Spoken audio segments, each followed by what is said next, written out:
Om Namo Bhagavate Ramakrishna. Lessons for Life from Swami Jagadatmanandaji's bestseller, Learn to Live, Volume 1, Chapter 2. Infinite Power Hidden Within You. We know so many things about the physical nature, physical universe, but we must also be aware of what is happening in our inner world. Now we must focus on the study of man in depth.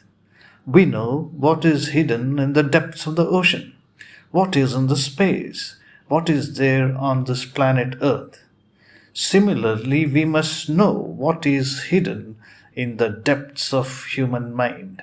In this fascinating study, Swami Jagadatmanandaji focuses his discussion on in the depths of the interior.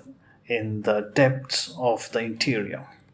What is the state of the inner environment, inner nature, which consists of the mind, intellect, ego, and the soul? The inner environment, which is actually at the root of all human activities. Is the pollution of this inner environment declining? In other words, are we able to control this inner environment? Are there any principles that can help us gain this control? If so, what are they? When the 6 notorious internal waves, namely lust, anger, greed, sensuality, pride, and envy, leading to arrogance, selfishness, greed, and licentiousness, rise high and lash upon the shore of the human mind, is it ever possible to decrease the resulting violence and misery? However technologically developed we may be in the outside world, a man may be fabulously rich. A man may be fabulously rich, having all the amenities of life of the highest standard, house, conveyance, domestic staff, furniture, and all kinds of luxuries. But if he is not mentally sound, will it not be a great irony of existence? Aren't all the means of happiness in the outside world meaningless for him? The famous Belgian writer, Nobel Prize winner Maurice Maeterlinck says in the preface to his work, The Great Beyond. Maurice Maeterlinck says in his book, The Great Beyond, the greatest engineer, mathematician, physician, or space scientist can be an exploiter or a senseless fool. People sometimes do not observe this, or they tend to forget it. I read somewhere that excess of knowledge, skill, and power without holiness, without purity, makes human beings devils. Does mere accumulation of knowledge or efficiency make a man good? Historians can tell us that the decline of human societies could be the disastrous consequence of the pollution of the individual's mind. According to the renowned historian Ernest Toynbee, of the past 21 civilizations on this earth, 19 were wiped out, not because of any aggression from outside, but because of degradation of man's moral values. There is no guarantee that there will be progress within a man's mind if the progress only results in discoveries about the external world. To understand the principle of the progress within, we have to grasp the nature and structure of the interior of the human mind. We should get acquainted with the precious stones, gems, pearls hidden in the ocean of each man's mind. We should be able to know and understand the universal principles which underlie the progress and welfare of all human life.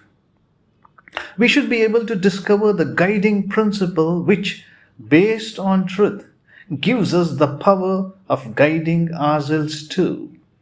Do human beings have objectives beyond the pleasures of eating, drinking, dancing, begetting children, all related to the sensuous world?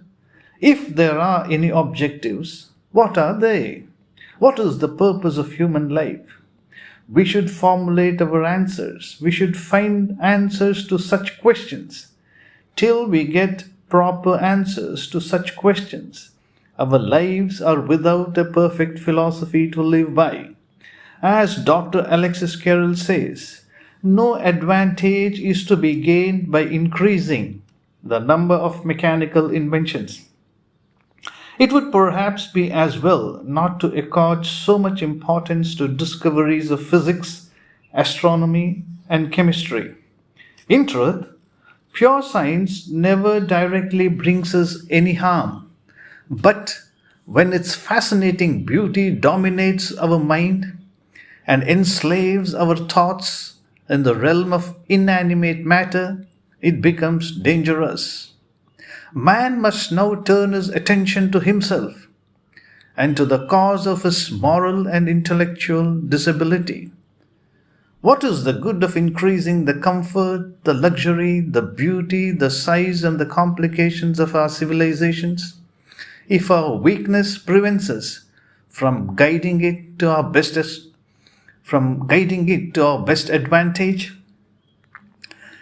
It is really not worthwhile to go on elaborating a way of living that is bringing about the demoralization and the disappearance of the noblest elements of the great races. It would be far better to pay more attention to ourselves than to construct faster steamers, more comfortable automobiles, cheaper radios or telescopes for studying the structure of remote nebulae. What real progress will be accomplished when aircraft takes us to Europe or to China in a few hours? Is it necessary to increase production unceasingly so that men may consume larger and larger quantities of useless things? There is not the shadow of a doubt that mechanical, physical, and chemical sciences are incapable of giving us intelligence, moral discipline, health, nervous equilibrium, security, and peace. Those countries which have attained high progress in industry and technology are moving fast towards spiritual disaster. Dr. Alexis Carrel asserted, the aim of civilization is the progress not of science and machinery, but of mankind.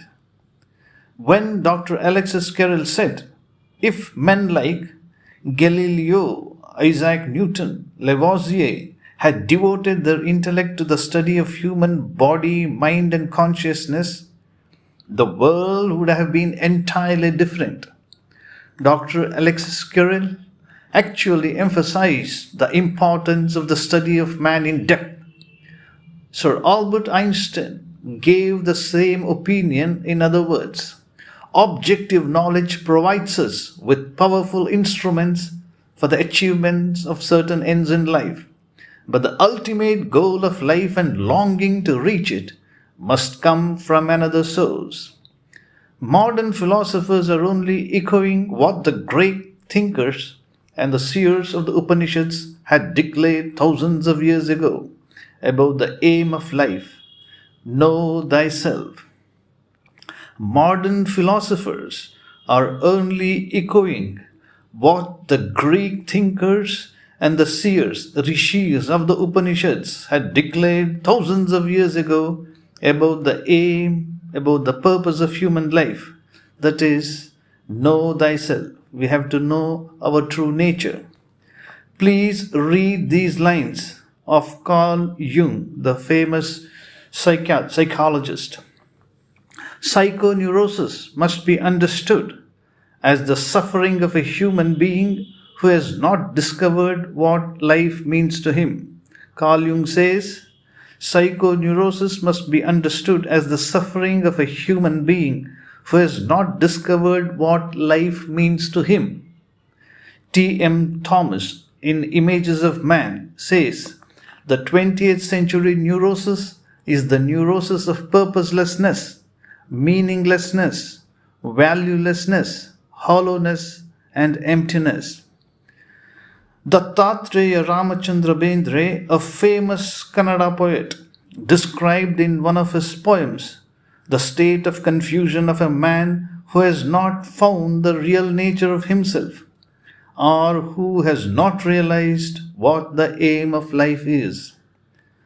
Bendre says, "The heart is pierced with the fear of alienness. Life is caught in the web of mortality. Intellect wanders in the external world. Grant, O Divine Mother, protection to your child." By means of introspection, we should realize the truth hidden in the depths of the mind, or else we must have the desire, yearning for the realization of truth. At least we should believe the words of those who have experienced the truth of life and try honestly to tread the path shown by them. If, on the other hand, we think that mere material comfort is the ultimate goal of life, our lives will become empty and meaningless. This is a very important point to understand. If, on the other hand, we think that mere material comfort is the ultimate goal of human life, our lives will become empty and meaningless. This idea is well brought out by Sri Kuvempu in his poem Shatamana Sandhi, the Century's Evening. It is not a denial of the importance of scientific discoveries, but its call emphasizes the need to understand the goal, the purpose of human life. Poet Kuvempu writes, "Whiskers of lice, footsteps of worm, his knowledge of these is firm. The struggle long to know his soul is not his goal. Search and research, no time to relax. Study, study and study. Knowledge is nil." Today, strangely, the science itself comes to our help in making us understand the nature of the human mind. Many scientists, on the basis of their personal experience, experiments, and observation, are discovering more and more truths about the unlimited energy latent in the human mind. So, this is the fascinating discussion by Swami Jagadatmananji on human mind. Om Shanti Shanti Shanti Hari Om Tat Sat Shri Ramakrishna Arpanamastu.